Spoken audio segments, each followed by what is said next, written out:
మీ పిల్లల భవిష్యత్తు కోసం హైదరాబాద్ లో the best school future spark international school.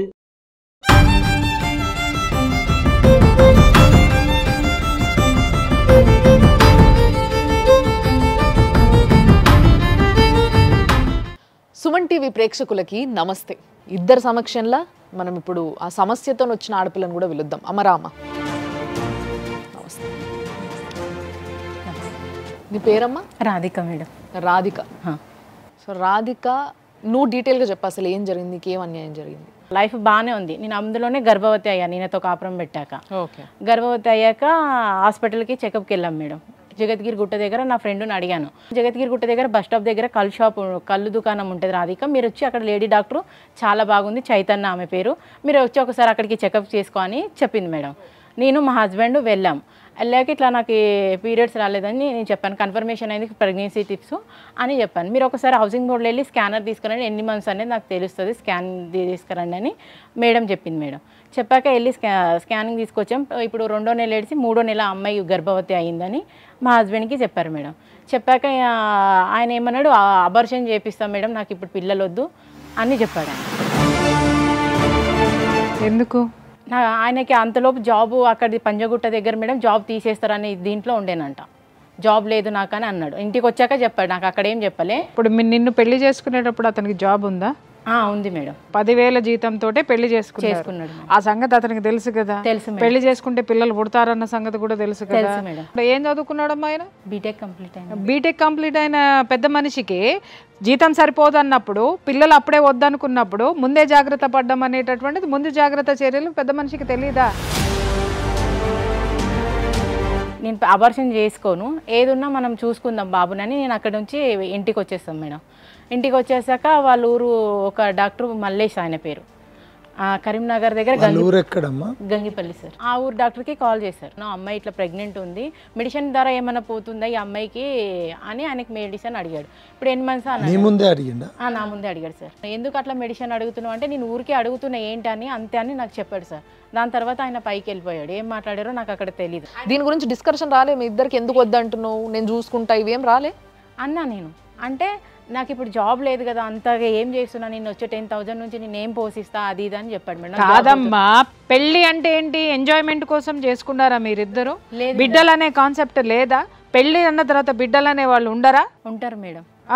అన్నా నేను అంటే సరేలే రాధిక ఉండనిలే, నేనేదో ఇప్పుడు వద్దని అనుకుంటున్నా, ఉండనిలే, నేను అట్లా ఏం చేయను, అబార్షన్ ఏం చేయించాను అని అన్నాడు మేడం. అన్నాక ఒక 15 డేస్ అలా వదిలేశాడు మేడం. చెకప్ కని వెళ్ళాక సార్తోని మాట్లాడాలి నేను, మేడం నాకు ఫోన్ నెంబర్ ఇవ్వని చైతన్య మేడం దగ్గర సార్ డాక్టర్ది నెంబర్ తీసుకున్నాడు. నువ్వు అబార్షన్ చేపిస్తా అని అన్నావంట కదా బాబు, మీ వైఫ్కి ఇష్టం లేదంట, నువ్వు అబార్షన్ ఎందుకు చేపియాలనుకుంటున్నావు అని అన్నాడు. అన్నాక అవును సార్ నేను చేపియాలని, అప్పటికి మళ్ళీ ఆయన డ్యూటీ వెళ్ళిపోయింది. డ్యూటీ లేదు మేడం, నేను ఒక్కదానే డ్యూటీ చేసేదాన్ని బిగ్ బాస్కెట్లో, ఆయనకి జాబ్ లేదు అప్పుడు. నీకెంతమ్మా సాలరీ? నాకు 15,000 మేడం. నేను బయట కూడా వేరే వర్క్ చేసేదాన్ని, కుకింగ్ కూడా వేరేగా అపార్ట్మెంట్లో చేసుకునేదాన్ని మేడం. అట్లా ఒక 25. కాదమ్మా, ఆడపిల్లవి బయట వంట చేసుకుంటా, పిల్లగాన్ని చూసుకుంటా, ఇటు బిగ్ బాస్కెట్లో పని చేసుకుంటా ఇంత చేస్తున్నావు, మరి నీ మొగుడు ఒక ఉద్యోగం సంపాదించుకోలేడా? నీకు చదివి అది కూడా నువ్వేం చదువుకున్నావమ్మా? నేను 5th చదువుకున్నా మేడం. 5th క్లాస్ చదివి నువ్వు 25,000 అమ్మాయి సంపాదిస్తుంటే, బీటెక్ చదివిన గాడిదకి 10,000 ఉద్యోగం పోగొట్టుకోవడం తెలిసింది. వెళ్ళి సార్తో ఇట్లా ఇప్పుడు డ్యూటీ లేదు సార్, మా వైఫ్కి ఒక్కదానికే ఉంది, ఇప్పుడు మేము రెంట్ ఏం కట్టుకోవాలి, ఇంట్లో సరుకులు ఏం తెచ్చుకోవాలి, ఇలా మా ఇష్యూ ఉంది సార్ అని అన్నాడు. అది డాక్టర్తో మాట్లాడాడు సార్ మేడం, మా హస్బెండ్ మాట్లాడితే డాక్టర్ ఏమన్నాడు, మీ వైఫ్కి ఇష్టం లేనిదే మేము బలవంతంగా ఒక పిండాన్ని మేము చంపేయలేము, నువ్వు దీంట్లో నన్ను ఎక్కువ ఇన్వాల్వ్ చేయొద్దు, ఏదైనా ఉంటే ఆ అమ్మాయి పేరెంట్స్ కానీ మీ పేరెంట్స్ కానీ తీసుకొచ్చి నువ్వు మాట్లాడి ఏదైనా చేసుకో, దాన్ని నన్ను ఇన్వాల్వ్ చేయొద్దు, నువ్వు వెళ్ళిపోను. ఇందాక నేను అడగలేదు, నేను పెళ్లి చేసుకునే ముందు వాళ్ళ ఇంట్లో మీ ఇంట్లో చెప్పి చేసుకున్నారా? ఒప్పించలేదు. నువ్వు కూడా మీ తల్లి తండ్రితో మాట్లాడలే? నేను చెప్పాలని అనుకున్నా మేడం. ఇప్పుడు ఏం నువ్వు చెప్పొద్దు రాధిక, నాకు డ్యూటీ లేదు, ఏం చేస్తాడు ఆయన అది ఇది అని అడుగుతారు.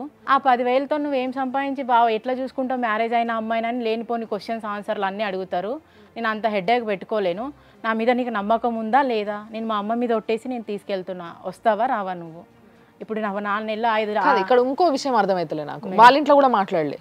మాట్లాడలేము. మరి అట్లాంటి మనిషి మా అన్నకి కొడుకు లేడు, పిల్లలు లేరు, వాళ్ళు కూడా మంచి చూసుకుంటారు నీ కొడుకుని, పోదాము అందరం కలిసి ఉందాం అన్నాడు అని నువ్వే చెప్తివి ఇందాక. మరి ఎట్లా లాజిక్ ఎట్లా కుదురుతుంది చెప్పు, నువ్వు చెప్పు నాకు. ఆయన అలా చెప్పాడు మేడం నాకు, నేను నమ్మేశాను అన్ని విధాలుగా ఆయన. ఈ అమ్మాయి స్ట్రాంగ్గా ఉంది, కానీ ఇక్కడ ఒక ఇద్దరు యాడ్ ఆన్ అయ్యారు ఫ్రెండ్స్ అనేటటువంటి వాళ్ళు స్ట్రాంగ్గా ఈ అమ్మాయికి ఒక నమ్మకం కుదిర్చారు. ఆ నమ్మకం కుదిర్చిన తర్వాత ఈ అమ్మాయి ఏం చేసిందంటే పూర్తిగా అతన్ని నమ్మింది. ఏంటి, వీళ్ళిద్దరూ కూడా సపోర్ట్ చేశారు అంటే నేను చేసే పని కరెక్టు అనేది ఆ అమ్మాయిలో ఒక ఆలోచన వచ్చింది. రాగానే ఇక్కడ వాడు గేమ్లు ఆడడం మొదలుపెట్టాడు. అటు వాళ్ళ పేరెంట్స్కి తెలియద్దు, ఇటు వీళ్ళ పేరెంట్స్కి తెలియద్దు. మీ ఆడపిల్లలు ఎక్కడ మోసపోతున్నారంటే, అమ్మ ఒక మగవాడు మిమ్మల్ని నమ్మించేంత వరకు కూడా చాలా అద్భుతంగా మాట్లాడతాడు. ఎవరైతే పెళ్లి చేసుకునేటప్పుడు పేరెంట్స్కి చెప్పద్దు, సీక్రెట్గా చేసుకుందామన్నటువంటివి 100కి 90 కేసులు రోడ్డు మీద పడినాయి. ఎందుకు అనంటే ఇటు పేరెంట్స్ కానీ అటు పేరెంట్స్ కానీ సపోర్ట్ చేయకపోవడం. రెండోది ఏంటంటే, ఒకవేళ చేయడానికి వచ్చిన ఏదో ఒక పేరెంట్ వీళ్ళిద్దరిలో ఎవరో ఒకళ్ళు విడిపోవాలి అనుకుంటే రెండో వైపు ఉన్నటువంటి పేరెంట్స్ వీళ్ళకి బలమైన సపోర్ట్ ఇచ్చి విడదీయటము. నేను కరెక్ట్ ఉంటే సరిపోతుంది, నాకు ఎవరితో నేను సంబంధం అనే ఒక యాటిట్యూడ్ బాగా పెరిగిపోయింది మధ్య. పెరిగింది. ఇలాంటివి అయిపోయినప్పుడు మళ్ళీ వెనక్కి వెళ్తున్నారు. పేరెంట్స్ దగ్గరికి వెళ్తే పేరెంట్స్ ఏం చేస్తారు? మీ వివరాలు వాళ్ళకి ఏం తెలుసు, మీరేం మాట్లాడుకున్నారు ఏం తెలుసు, మీకేమవుతాయి. ఇంకొకటి, వాళ్ళకు కూడా ఒక ఈగో ఉంటుందిగా. మిమ్మల్ని పెంచి పెద్ద చేసి మీకు ఇంత జీవితాన్ని ఇస్తే వాళ్ళని కాదనుకుని ఎవడో ముక్కు మొహం తెలియనాన్ని నమ్మేసేసి వాడి చేత మీరు 3 ముళ్ళు ఏం చేసుకున్న తర్వాత ఆయన కూడా ఎప్పుడు చెప్పాలనిపించలేదా తల్లికి? మరి ఒక్కదానికి అన్నారు నాకు వేరే మ్యారేజ్ చేస్తాము అంటే, నేను అన్నాను నాకు ఆ అబ్బాయిని పెట్టుకునేలా ఉంటే నేను మ్యారేజ్ చేసుకుంటాను, నాకు కొంచెం టైం ఇవ్వండి, ఇప్పుడే కదా నేను కోలుకుంది, 1 ఇయర్లోనే ఒక లైఫ్ ఇట్లా అయింది, నా ఫ్యూచర్ నాకన్నా నా కొడుకు చూసుకునేవాడు నాకు ఇంపార్టెంట్ లైఫ్లో, నాకు అట్లాంటి వాళ్ళు ఎవరైనా వచ్చారంటే కంపల్సరీ మీకు చెప్తాను, నాకు సంబంధాలు చూడొద్దని చెప్పాను. ఇక్కడ పాయింట్ దొరికిందా మీకు? నా కొడుకుని బాగా చూసుకునే వాళ్ళు వస్తే నేను ఆలోచిస్తానని. ఇప్పుడు ఈ అమ్మాయి వాడితోటి మాట్లాడేటప్పుడు ఈ కాన్వర్సేషన్లో ఈ అమ్మాయి ఆల్రెడీ చెప్పుండి ఉంటుంది. చెప్పినప్పుడు దాన్ని వాడు క్యాచ్ చేసి, ఇటు మన్నున్నాడు, ఇక్కడ నేనున్నా, అక్కడ మా అమ్మ నాన్న ఉన్నారు అని చెప్పేసి మొత్తం ఈ అమ్మాయి వాడి ఫోకస్ అంతా కొడుకు మీద పెట్టాడు, ఈ అమ్మాయి మీద కాదు. సో ఈ అమ్మాయి ఇమ్మీడియట్గా నమ్మింది. అందుకని కొడుకు విషయం వచ్చేసరికి తల్లిదండ్రులు కనిపించలేదు, ఇటు ఎవరు ఏమీ కనిపించలా, ఆ పిల్లవాడు మాత్రమే కనిపించాడు. నాకు అన్ని విధాలుగా నాకన్నా ఇంపార్టెంట్ నా కొడుకుకి ఇంపార్టెంట్ ఇస్తున్నాడు. సరే, ఒక తల్లిగా నువ్వు అట్లా ఆలోచించడంలో తప్పు లేదు, కానీ ఈ రోజు నీకు నష్టం జరిగితే నీ కొడుకుకు కూడా జరిగినట్టే కదా. ఇప్పుడు నీ మచ్చ నీ కొడుకుకు కూడా అంటుతుంది కదా, అది కూడా ఆలోచించుకోవాలి. సరే చెప్పు, తర్వాత ఏమైంది? మళ్ళీ తెల్లారి నేను డ్యూటీకి వెళ్ళాను మేడం. డ్యూటీకి వెళ్ళాక 4 o'clockకి రాధికి ఇంకొకసారి చెకప్ ఉందంటే మనం వెళ్దాం పదా అని చెప్పాడు. ఓకే, వెళ్ళాం మేడం. 6 ఏమో వెళ్ళాం డాక్టర్. నీకు డౌట్ రాలేదు అప్పటికి? ఏ డాక్టర్? Same doctor madam. ఆయన ఎప్పటి నుంచో అంటుండు కదా, వద్దు పిల్లగాడు వద్దు, పిల్లొద్దు, ఇప్పుడు అబార్షన్ చేయించుకో అని. నాకు మామూలుగా ఏదైనా చెకప్ 2 రోజులకి చెకప్కి ఎట్లా వెళ్తారు తల్లి? ఆల్రెడీ సరే, ప్రేమ గుడ్డిది కావచ్చు, ప్రేమించును, పెళ్లి చేసుకున్నావు, అక్కడ వరకు బాగానే ఉంది. తర్వాత మళ్ళీ నీ కొడుకు గురించి, ఇప్పుడు నీ కడుపులో ఉన్న పిల్లనో పిల్లగాని గురించి కూడా ఆలోచించుకోవాలి కదా. మా సొంత పిల్లోన్నే తీయించేద్దామన్నాడు, నీ కొడుకుని ఎలా చూసుకుంటాడో అనే ఒక ఆలోచన రాలేదా నీకు ఎప్పుడు? కానీ బాబుని మాత్రం ఎక్కడ కూడా నాకు డౌట్ రానట్టుగా చాలా బాగా చూసుకున్నాను నేను. నీ కొడుకు ఏమని పిలుస్తాడు ఆయనని? డాడీ అని పిలుస్తాడు. ఇప్పుడు కూడా దీనికి ఈ అమ్మాయి లొంగిపోయిందమ్మా. మెడిసిన్ రాశారు, వామిటింగ్స్ అవుతుంటే వాళ్ళు కూడా ఒకసారి బెడ్ మీద పండుకొని చెకప్ చేయించారు. చెకప్ చేయించాక పక్క బెడ్ పైన వేసాక ఈయన ఎమోషనల్గా ఫీల్ అయ్యి నా దగ్గరకు వచ్చి కాలు పట్టుకొని ఏడవడం స్టార్ట్ చేశాడు. ఎందుకు ఏడుస్తున్నావు నువ్వు వెంకటేష్ అని నేను అడిగాను. ఏం లేదు, నీకు అబార్షన్ జరుగుతుంది, నీకు మెడిసిన్ పెట్టేశారని చెప్పారు. చెప్పకుండా చేయించేసి టెస్ట్ చేస్తున్నారు అని చెప్పేసి టెస్ట్ చేసేటప్పుడు మెడిసిన్ పెట్టారు మేడం. లాయర్ గారు, ఇది పూర్తిగా క్రైమ్. అది యాక్చువల్లీ ఆమె కాన్సెంట్ లేకుండా అట్లా చేయడం అనేది చాలా నేరం. అసలు నీకు తెలియదు మెడిసిన్ పెట్టినట్టు ఏం తెలియదు? Chaitanya hospital madam. Chaitanya hospital. సంతకాలు ఏం తీసుకోలే పేపర్ పైన? తీసుకున్న అవి చింపేశాడు మేడం. ఆయన ఎక్కడ పెట్టాడో తెలియదు నాకు. కాదమ్మా, ఒక్క నిమిషం. మీరు ఆయన ఈ విషయం చెప్పి కాళ్ళపైన పడి ఏడ్స్తేనే నీకు తెలిసింది, అప్పటి వరకు తెలియదు. కానీ తెలిసిన తర్వాత నువ్వు డాక్టర్ని కానీ వాళ్ళని కానీ మీ వాళ్ళని కానీ ఎవరినైనా పిలిపించి అడిగినావా? నేను అడగలేదు సార్. ఈయనతో గొడవ పెట్టుకుంటే సిస్టర్ వచ్చింది. సిస్టర్ వచ్చి మీ వైఫ్కి ఏమన్నా బట్టలు ఉంటే మీరు తీసుకురండి ఇంటికి వెళ్ళి, అమ్మాయికి ముసాపేట తరలిస్తాం మేము, ఇక్కడ అబార్షన్ కాదు ముసాపేటలని చెప్పారు. ఓకే, నీకు పెళ్ళైంది, భర్త చనిపోయిండు, నీకు ఒక కొడుకున్నాడు, ఇవన్నీ భర్త చనిపోయాను కాబట్టి ఈయనని పెళ్లి చేసుకున్నావు కాబట్టి లీగలే. కానీ ఈయనకి ఇంకేమన్నా పెళ్ళిళ్ళు అయినాయా? ఈయనకి మొన్న డిసెంబర్లో 16వ తారీఖు అయింది సార్. మొన్న డిసెంబర్లో అంటే నిన్ను పెళ్లి చేసుకునే కంటే ముందు నేను అడిగేది. లేదు. ఒక్క విషయం అమ్మ, నీకు అబార్షన్ అయినప్పటికీ ఈయన పెళ్లి చేసుకున్నప్పటికీ ఎంత తేడా ఉంది టైము? 4 years ఉంది, 3 years ఉంది మేడం. నేను ఉండదలుచుకోలేదు నీతో, నాకు నీ మీద నమ్మకం లేదు, నువ్వు నీ అబార్షన్ నువ్వే నీ పిల్లని చంపుకున్నావు అంటే నాకు నీతో ఉండాలని ఏమాత్రం కూడా నాకు ఇష్టం లేదని నేను రెడీ అయ్యి బయటికి వెళ్ళిపోయాను మేడం. వెళ్తుంటే అక్కడ నువ్వు ఏదైనా చేసుకుంటే అక్కడ ఉన్నది నేను నీతో, అబార్షన్ జరిగింది ఇక్కడ, నువ్వు ఎక్కడైనా వెళ్ళి సూసైడ్ చేసుకున్నా ఏదైనా చేసుకున్నా నా మీద వస్తుంది అని నన్ను ఫుల్గా కొట్టాడు మేడం. ఆయన కొట్టిండా?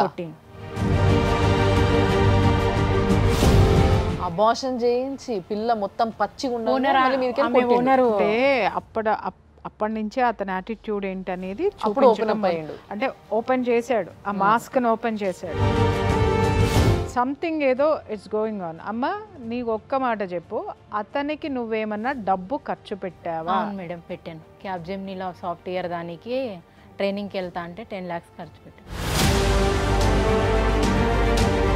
10 lakhs? 10 lakhs నీ దగ్గర ఉన్నాయని అతనికి తెలుసా? తెలుసు మేడం. అది నీ దగ్గర ఉన్నాయా, అప్పులు తెచ్చావా? నేను ఇల్లు కొనుక్కుందామని అమ్మేసి నేను అమౌంట్ పెట్టుకున్నా మేడం. పుస్తకాలు తాడు. పెళ్లికి ముందే తెలుసా నీ దగ్గర అంత డబ్బు ఉందని? తెలుసు మేడం. ఆ డబ్బు కోసమే కొడుకుని బాగా చూసుకున్నాడు. ఆ డబ్బు తన పని అయిపోవాలి, తనకి సంబంధించిన కనెక్షన్స్ ఏమి ఉండకూడదని అమ్మాయికి అబార్షన్ చేయించాడు. 10 లక్షల కోసం వాడేసిన స్కెచ్. అవునా కాదా? 10 lakhs నువ్వు చేతికి ఇచ్చినావా? ఎట్లా ఇచ్చినావు? అంటే కొన్ని ఆయన ట్రైనింగ్ వెళ్తూ ఉంటే ల్యాప్టాప్ తీసుకున్నాం మేడం, అలా సర్టిఫికేట్లు. అంటే వాటికి దేనికి ప్రూఫ్లు లేవు నీ దగ్గర? లేవు. నేను ఇంట్లో ఇచ్చాను, నేను హస్బెండ్గా నమ్మి ఇచ్చాను మేడం.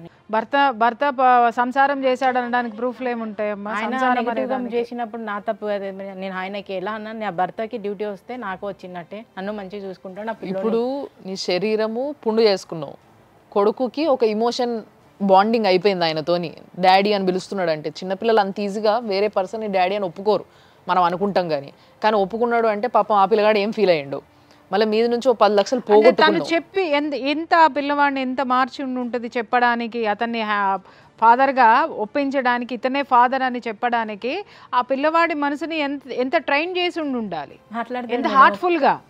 ఒక రికార్డింగ్ కూడా ఉంది బాబు. నాకు కొంచెం ఆఫీస్ వర్క్ ఉంది, దాని మీద తిరుగుతాను నేను. నేను అత్తనే అన్నం తింటా కావాలంటే ఏం పెట్టుకోకు, సరేనా? నేను వస్తా కానీ కొంచెం టైం పడుతుంది, కొంచెం మీ అమ్మాయిని కొంచెం మాట్లాడుకుంటాను, సరేనా? వస్తా కానీ తొందర అచ్చుడు ఏముందిరా అయ్యా. ట్యూషన్కి వెళ్తున్నావా? సరే వెళ్ళు మా ట్యూషన్. అంటే ఆ బిడ్డ కూడా ఆ తండ్రి అనే ఎమోషన్ చూడండి. తొందర రా డాడీ, ఏమైనా ఫీల్ అవుతున్నావా, నేను వస్తాలే అంటే. మంత్రముగ్ధుల్ని చేయటం అంటారు, మాటలతోటి మెస్మరైజ్ చేయటం అనేది ఇతని దగ్గర బాగా ఉంది. అతను కట్ చేసుకోవడం కూడా చాలా స్మూత్గా కట్ చేసుకుంటూ వచ్చాడు, ఎక్కడికక్కడ.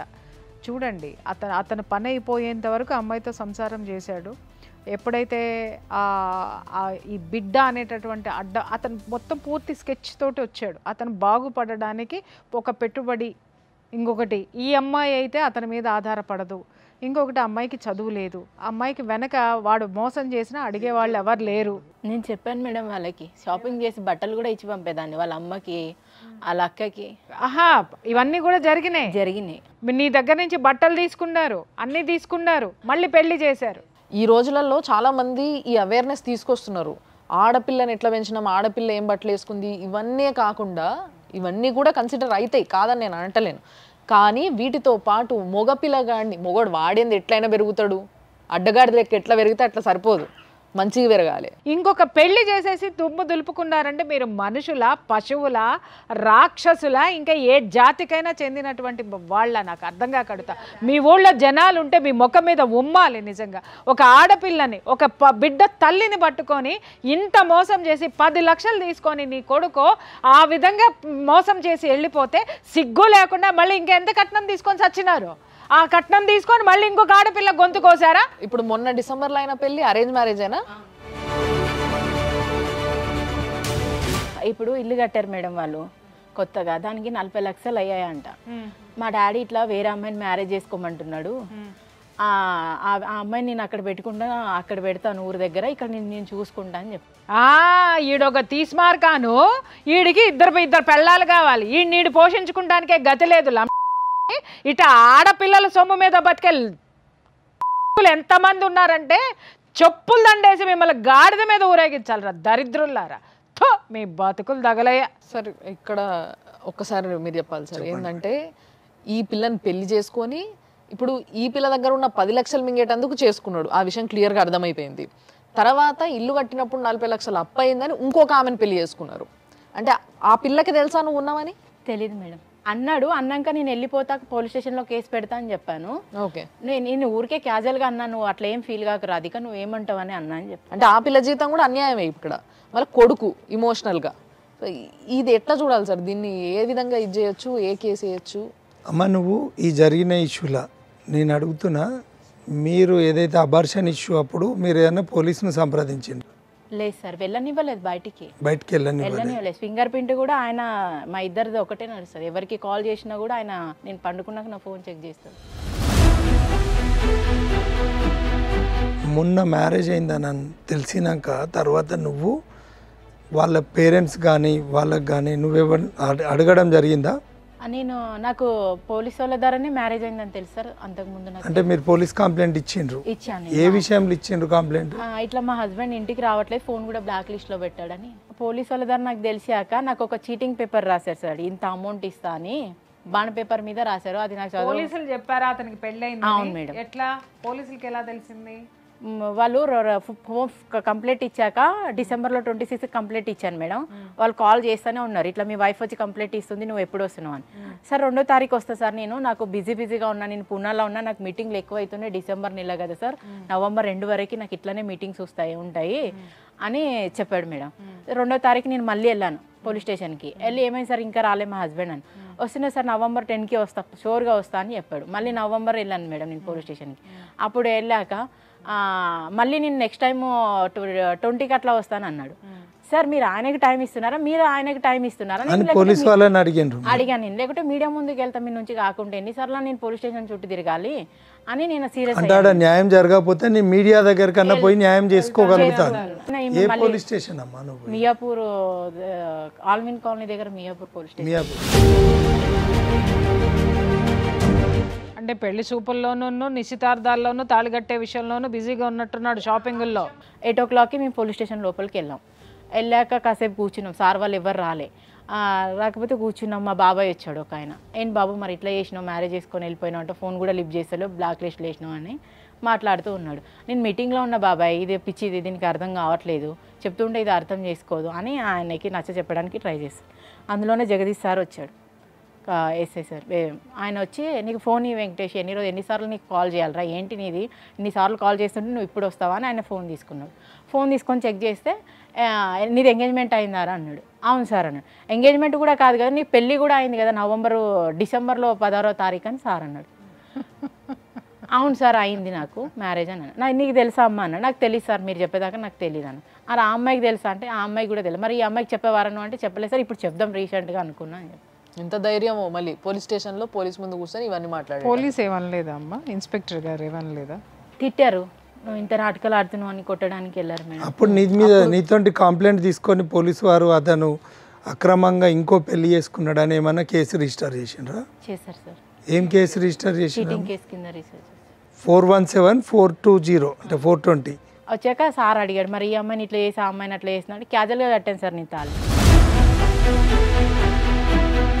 క్యాజువల్గా తాళి అమ్మాయిగా నాకు క్యాజువల్గా కట్టాడు. ఆ అమ్మాయికి క్యాష్ తీసుకొని కట్టాడా? క్యాష్ తీసుకొని కట్టి. మరి పెళ్ళి అంటే గింత వాల్యూ లేకుండా అయిపోయింది ఆ దరిద్రం. వ్యాపారం చేస్తున్నాడా వాడు? పెళ్లిలో వ్యాపారం ఏమన్నా చేస్తున్నాడా అమ్మా? మా బాబాయ్ అక్కడికి వెళ్ళి వచ్చాక క్యాజువల్గా కట్టడానికి నీకు ఏమైనా బొమ్మల పెళ్ళి కనిపిస్తున్నారా ఫాల్తుగా అది ఇది అని మాట్లాడు. ఇద్దరిని తీసుకెళ్ళి పోషించుకుంటావు, మరి ఏం చేస్తావు, పట్టుకొని వెళ్ళిపోయి ఇక్కడికి వెళ్ళి నువ్వు ఇక్కడ కనిపించక నా కళ్ళ ముందని వాళ్ళు చెప్పి అలా అన్న వచ్చి మీ అమ్మాయి అమౌంట్ ఎంత ఇచ్చిందో అంత నేను అమౌంట్ ఇచ్చేస్తాము, ఇంత ఇచ్చిందంట 5 lakhs మీ అమ్మాయి, అవి ఇచ్చేస్తాము అని వాళ్ళతో డీల్ మార్గారు. నువ్వు మా బాబాయ్ అన్నాడు ఏ దాని గురించి అమౌంట్ ఇస్తావు, ఏదో నీ సావు నువ్వు సావు, నేను వెళ్ళిపోతా, వాడు అమౌంట్ అది ఇది అంటున్నాడు అని మా బాబాయ్ తిట్టేసి నన్ను వదిలేసి వెళ్ళిపోయాడు. మా ఆయన నా దగ్గరికి వచ్చి ఇప్పుడు ఒప్పుకో, కేసు కొట్టే, నువ్వు ఇప్పించిన జాబే రాధిక, నువ్వు అట్లా కేసు చేస్తే నా జాబ్ పోయే ఛాన్స్ కూడా ఉంటుంది.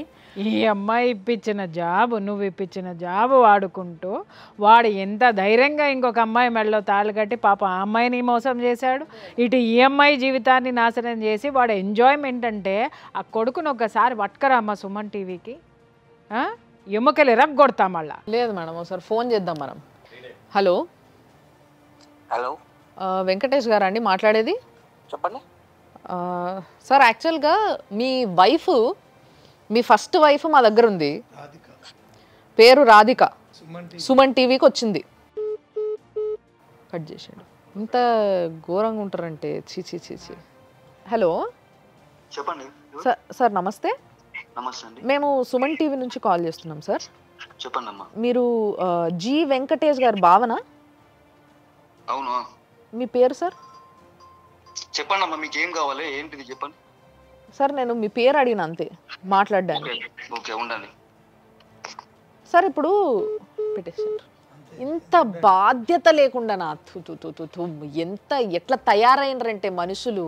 నేను ఇప్పుడు ఎంత మంచి మాట్లాడినా సార్, మీరు ఒక అడ్వకేట్గా మీరు విన్నారు ఇప్పుడు, ఇంత మంచిగా అంటే ఒక బాధ్యత అంత మొత్తం ఫ్యామిలీ అట్లనే ఉన్నారు. ఒకరి మీద ఒకరికి ఇది లేదు, శృతి లేని సంసారం చేయలేమంటారు. చూసినరా అమ్మ, గతి లేకున్నా చెయ్యొచ్చు. చూసిరుగా ఆ పిల్ల 5వ తరగతి చదువుకొని అంత సంపాదించుకుని అంత కష్టపడి చాలా సుఖంగా బతికింది. కానీ ఈ శృతి లేని సంసారం అంటారు. చూసిర్రా ఎట్లా చేస్తున్నారో మరి వీళ్ళు ఇంట్లో ఆ మొగుళ్ళతోని సంసారం నాకు అర్థమైతలేదు. హలో ఎవరండి మాట్లాడేది? చిన్నారి మీరేనా? Okay okay. Radhika Suman TV స్టూడియోకి వచ్చిందండి. తనకి ఇప్పుడు ఒక ప్రాబ్లం నడుస్తుంది అని చెప్పేసి. మీకు తెలుసా ఇది కథ అంతా? చెప్పిందా? అంటే భార్యాభర్తలుగా వీళ్ళిద్దరు మీ ఇంటి పక్కనే ఉండేటోళ్ళట కదా? అవునండి, మా ఇంటి పక్కనే ఉంటారు. మంచినే ఉండేటోళ్ళ? కొట్టేటోడు అంట కదా ఒక్కొక్కసారి?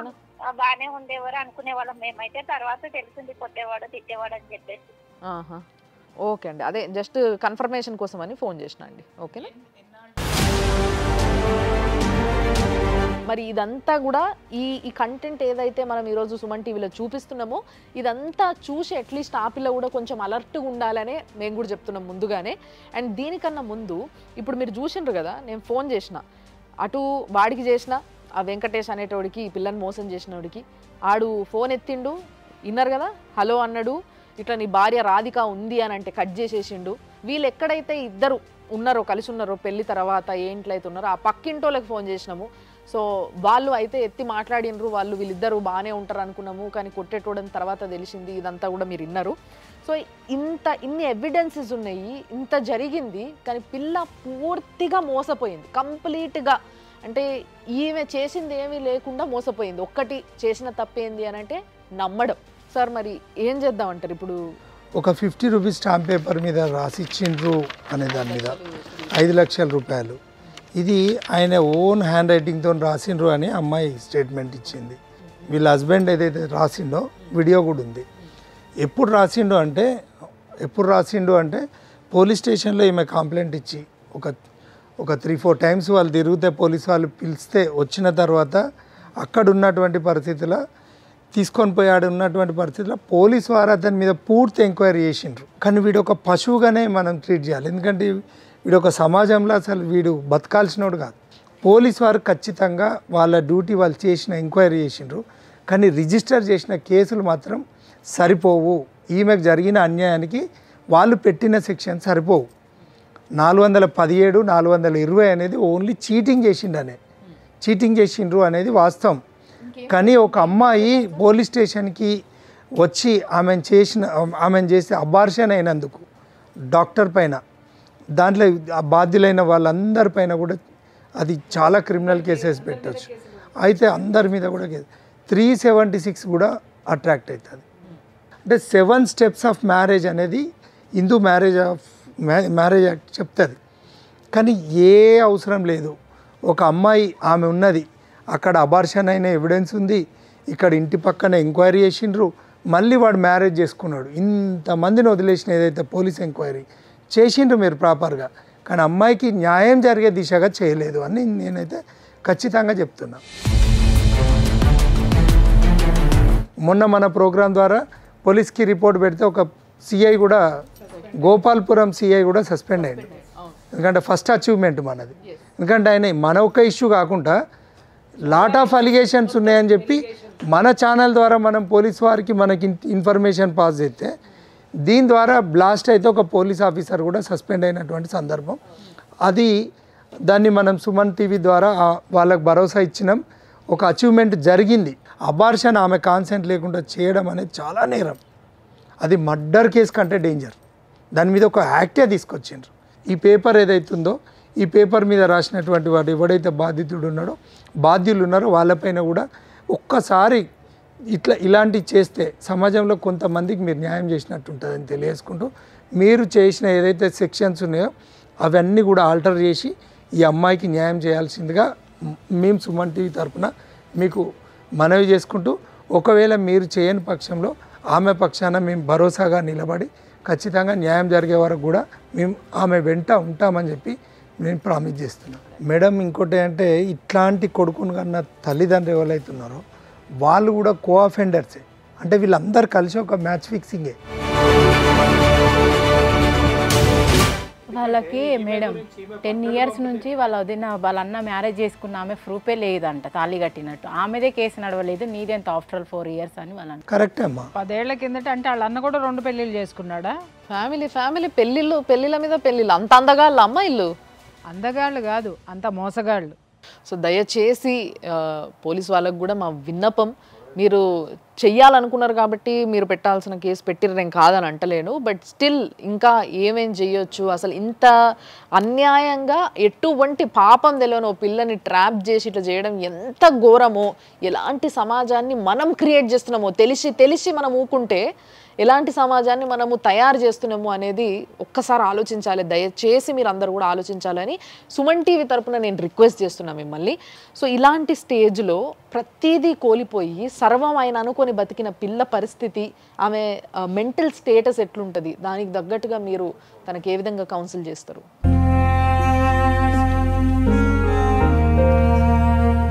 50 రూపీస్ బాండ్ పేపర్ మీద ఒరే దరిద్రుడా నువ్వు రాసిచ్చినావు కదా, తెలుగులో రాసిచ్చాడమ్మా వీడు. ఓకే, ఏమని రాసిచ్చాడు? నేను ఈ అమ్మాయితో 4 సంవత్సరాలు నేను ఉన్నాను కాబట్టి నేను ఈ అమ్మాయికి 5 లక్షల రూపాయలు కాంపన్సేషన్గా ఇస్తున్నాను, ఇక నుంచి మాకే విధమైనటువంటి సంబంధము లేదు. అండర్స్టాండ్? అయితే ఇక్కడ విషయం ఏంటంటే ఆ అమ్మాయిని పోలీస్ స్టేషన్ నుంచి పోలీస్ స్టేషన్కి వెళ్ళకుండా పక్క గల్లీలోకి రా, మన ఇద్దరం అగ్రిమెంట్ చేసుకుందామని పిలిచి వాడు చెప్పింది ఏంటి అంటే, నీ 10 లక్షలు నీకు ఇస్తా, నీతో ఉంటా అని చెప్పి నమ్మవలికి పిలిచి రాసిచ్చాడు. విషయం ఏంటంటే ఆ అమ్మాయికి తెలుగు చదవడం రాదు. వాడు రాసి ఇచ్చింది, మీరు అమాయకత్వం అన్నారు కదా, ఇది పరాకాష్ట. ఆ అమ్మాయి అమాయకత్వానికి పరాకాష్ట. దయచేసి నేను సమాజానికి చెప్తున్నాను, వాడు ఇంకా ఎంత లాస్ట్లో కూడా ఎంత దరిద్రుడా, నీకు తిట్టడానికి డిక్షనరీలో కొత్త పదాలు ఎతకాలి, మామూలు పదాలు నీకు సరిపోవు. ఇలాంటి ఆడపిల్లని నువ్వు ఇంత నీచంగా వాడుకుని 5 లక్షలు నువ్వు కడతావా? ఒక బిడ్డ తల్లికి 5 లక్షలు, అక్కడ 10 లక్షలు తీసుకుని మళ్ళీ ఆమె జీవితంతో ఆడుకుని 10 లక్షలు తిన్న గాడిద. ఇంకా ఎక్కువ తిట్లు వస్తున్నాయి, కెమెరా ముందు తిట్టకూడదు, కానీ నిన్ను మాత్రం ఎతికి పట్టుకుంటాను రా. ఎతికి పట్టుకుని మాత్రం నిన్ను ఎంత పెట్టాలో అంత పెడతాను. నీ గడ్డి చెత్త వెధవా, డేటు అయిపోయింది, 5 లక్షలు ఇవ్వలేదు, పైగా నీ అన్న 2 పెళ్ళిళ్ళు చేసుకుంటాడు, వాడు పెళ్లి చేసుకున్న ఆమెకి 10 సంవత్సరాలైనా తాళి కట్టిన ప్రూఫే లేదు, వాళ్ళు ప్రూఫ్ చేయలేకపోయారు, ఆ అమ్మాయి దగ్గర కూడా 15 లక్షలు తీసుకున్నారు అని అంటే మీ కుటుంబం ఏమన్నా బిజినెస్ పెట్టిందేరా? ఆడపిల్లల్ని పెళ్లి చేసుకుని కట్నం తీసుకునే బిజినెస్ పెడితే డాష్ పగలగొడతారు. ఎవరు చెప్పమంటావా? సమాజం పగలగొడుతుంది, ఇక నుంచి పగలగొడుతుంది. జరగాల్సింది కర్మో లేకపోతే నీ దురదృష్టమో. వాడు నమ్మించాడు, ఏడవద్దమ్మా, నువ్వెందుకు ఏడుస్తావు, రేపొద్దు నుంచి టీవీలో చూసుకొని ఆ దరిద్రులు, ఆ ఇంట్లో ఉన్న ఆడపిల్ల, మీకు కూడా ఒక ఆడపిల్ల ఉంది, ఈ దరిద్రుని కన్నా మా తల్లిదండ్రులకి చెప్తున్నాను, ఆ ఆడపిల్లకి ఆ ఉసురు తగలకుండా చూసుకోండి మీరు. ఈ విధంగా ఎప్పుడైనా సరే ఆడపిల్లలకి చెప్తున్నా, మగవాడు వచ్చి వాళ్ళకి చెప్పొద్దు, వీళ్ళకి చెప్పొద్దు, నిన్ను సాదుకుంటా అన్నప్పుడు పోలీసుల సమక్షంలో పెళ్లి చేసుకోండి, రిజిస్టర్ మ్యారేజ్ చేసుకోండి, పెద్దలందరి మధ్య పెళ్లి చేసుకోండి. పెళ్లి చేసుకునేటప్పుడు ప్రీ మ్యారిటల్ అగ్రిమెంట్ రాయించుకొని పెళ్లి చేసుకోండి. మేము నెత్తి నోరు కొట్టుకొని చెప్తున్నాను నేను ప్రతి ఒక్కరికి కూడా. Pre marital agreement, pre marital counselling, ego ఇలాంటి వాళ్ళకి చాలా అవసరం ఉంది ప్రీ మ్యారిటల్ కౌన్సిలింగ్. ఈ పిల్లకి జరిగిన అన్యాయంకి తప్పకుండా సుమన్ టీవీ ఎంత చెయ్యాలంత చేస్తుంది. ఇలాంటివి జరగకుండా చూడాలి సమాజంలో అన్న ఒక సమాజంలో ఒక సిటిజన్కి ఉండాల్సిన బాధ్యత ఏదైతుందో ఆ బాధ్యతని మేమైతే తీసుకుంటున్నాం, మీరు కూడా తీసుకోవాలని కోరుకుంటున్నాం. అట్ ది సేమ్ టైం మా రిక్వెస్ట్ ఏంటంటే సుమన్ టీవీ నుంచి సార్ మియాపూర్ ఈ సైబరాబాద్ సిపి అవినాష్ మహంతి గారు చాలా స్ట్రిక్ట్ ఆఫీసర్ అని విన్నా నేను. మీ దాకా వచ్చిందో లేదో తెలియదు కానీ మీరు ఒకవేళ చూస్తే డెఫినెట్లీ ఇది సాల్వ్ అవుతుందన్న నమ్మకం మాకుంది. ఇది పర్సనల్గా సుమన్ టీవీ మీ పైనున్న మర్యాదతోని, మీ పైనున్న ఒక మీ ఎలాంటి ఆఫీసరో మీరు తెలిసి మేము పెడుతున్న రిక్వెస్ట్ ఇది. ఈ అమ్మాయి కేసుని కొంచెం చూడండి, ఈ అమ్మాయికి న్యాయం జరిగేలా చేయండి. ఇది చిన్న రిక్వెస్ట్, ఈ ఒక్క పని మీరు చేసి పెట్టండి ప్లీజ్. Please sir, please. ఇలాంటివి జరగకుండా ఉండేటందుకే ఇలాంటి ఒక ప్రోగ్రామ్ చేసినాం. ఈ ప్రోగ్రామ్ని ఈ ఏజ్ ఆ ఏజ్ అనే తేడా లేకుండా ప్రతి ఒక్కరికి చూపించండి అవేర్నెస్ కోసం. ఇట్లాంటి వాళ్ళు ఉంటారు, ఇట్లా జాగ్రత్తగా ఉండాలి అనే విషయం చాలా క్లియర్గా మేడం చెప్పిన మాటల్లో, ఇటు అడ్వకేట్ గారు ఇచ్చిన సలహాల్లో చాలామందికి చాలా నాలెడ్జ్ వస్తుంది. దానికోసం చేస్తున్నాం ఇది. కాబట్టి దయచేసి అర్థం చేసుకోండి, చూస్తూనే ఉండండి సుమన్ టీవీ.